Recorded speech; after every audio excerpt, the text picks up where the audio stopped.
Transient fueling is really important. It can make the difference between a fantastic calibration for an engine or a really poor one, and it can really affect how the car drives and how crisp the engine feels.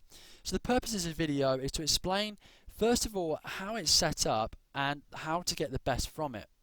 Now the first thing to do is let's go over the settings that are in this table, and also let's have a look first at making sure the base fuel injection is first of all set up. Now a lot of people would jump in to a car for the first time and basically start jumping in and changing the transient fueling to get the engine crisp. The transient fueling is actually something more you need to think about after your main fueling has been done.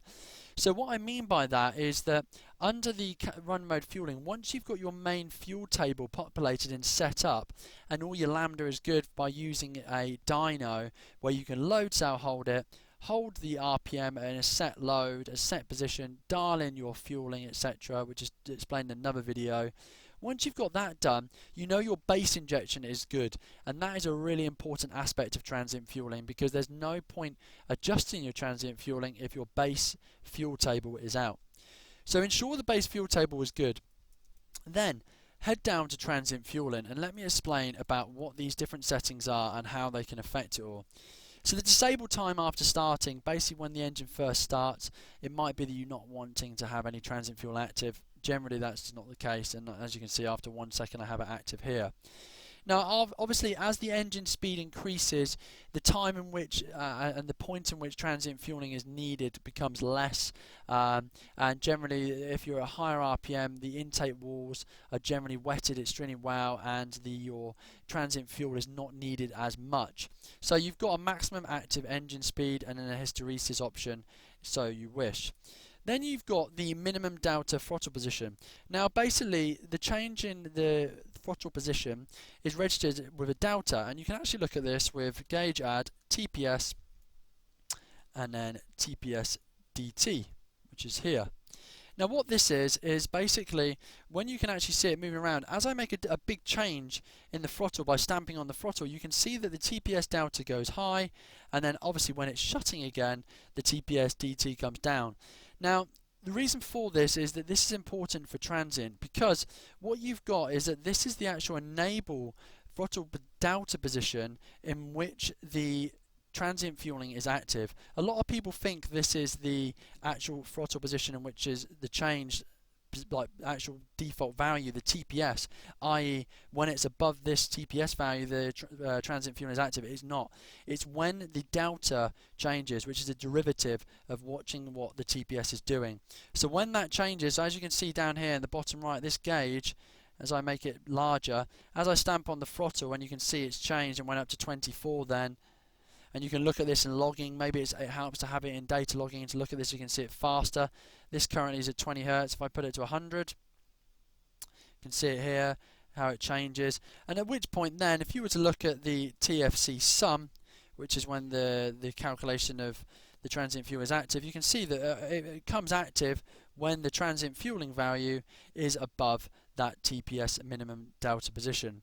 So that's an important aspect. Now you don't want this too low because obviously you don't always want transient fueling happening when you're at very low throttle movements. It can sometimes make it a little bit unstable, a bit jerky, so basically play with that till it feels right. But a good starting position would be something in the region of around about 2 to 5%.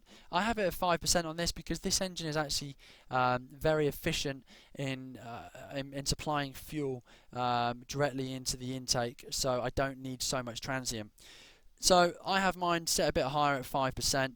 But on other engines where the throttle body is and the injectors are quite far away from the combustion chamber, you generally might find, or if you've got a large intake or a large throttle body, you generally might find you need to get that transient pump fuel in there earlier. So that's what that is. The service interval is basically how often the service for looking at the change in the delta position is looked up as part of the processing. So for example, at the moment it's every 5 milliseconds. It will check to see the delta throttle position and adapt it for the TFC sum on that interval value. If you want to make it quicker, then obviously you can increase that if you want to slow it down, but to be honest with you, I've never had to change that. I always use about 5 milliseconds and it works perfect for most cars. So then you've got the maximum throttle position. Obviously, at a point when the throttle is above a set TPS position, at that point the transient fueling isn't needed there, because you're into the wide open throttle area where the base fuel injection will be correct. So at that point, you don't need to worry about a change in mass airflow as much, because the mass airflow is already there. So generally a good point to have that at is about 60%. Right, now let's get into the positive gain and decay and clamp area. So what we've got here, the gain is basically looking at the TPS DT change based on the service interval and adapts it to suit. This table can be thought of more as a sensitivity map for people that are used to looking at other systems and having a sensitivity calibration.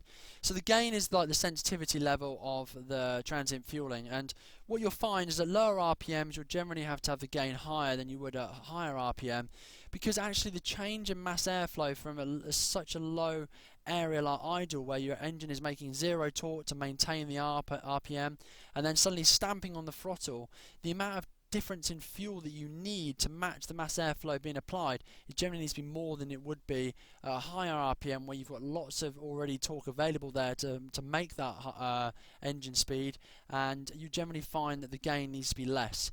So the way to think of it, the higher the number, the more sensitive it is, and the more of effect it has on the TFC sum.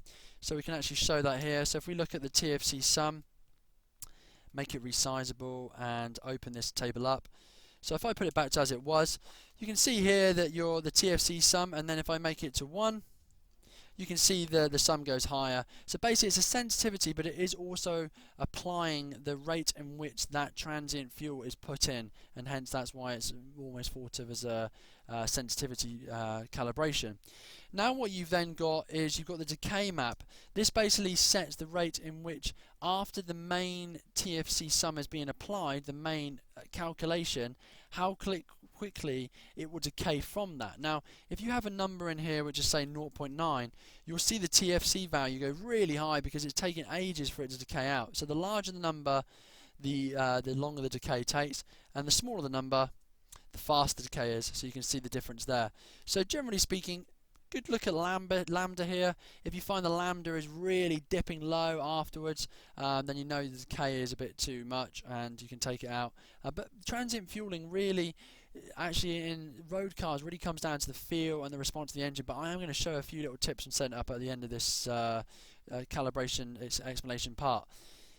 Then the positive clamp. Now this is basically, the TFC sum is the calculated value, which is calculated from the transient fueling tables, and then what happens is this TFC sum is then computed into fuel add TFC1, and this is basically the fuel in milliseconds that's extra applied to the main base fuel table. So as I stamp on it there, you can see it's adding 2.65, and our limit at this given point at 1000 RPM and at 80 degrees Celsius is at 0.3.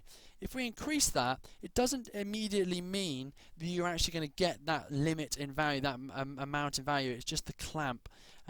So you can see here I've made that 5 milliseconds and I'm not getting anywhere near that on the fuel add TFC sum. So basically it's a clamp that's useful, and especially with engine coolant temp, because at lower engine coolant temps the transient generally you need more fuel to be applied, the intake walls aren't wetted, and the change in airflow has a direct relation to the temperature of the intake, etc. So that's why you'll see the values go up generally in base maps against coolant temperature.